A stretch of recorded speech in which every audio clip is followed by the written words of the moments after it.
desem öz canımdan, can geyitken ol ölümdün ayılan.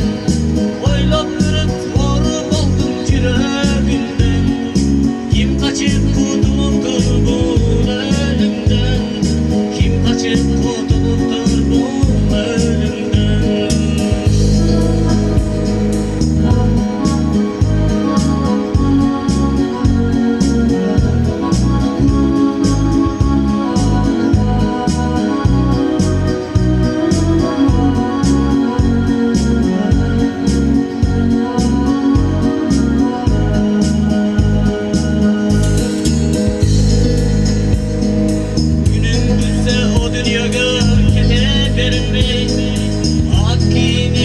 Çıkacak minip gitmey, boşundu göz yaşlarım ziyan albay.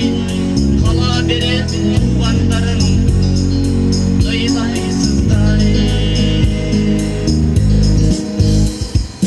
Günüm bitse bir gün acal alıp gidip, öz kimin giygizim cerge verip, ıylap ıylap göz yaşlarım ziyan.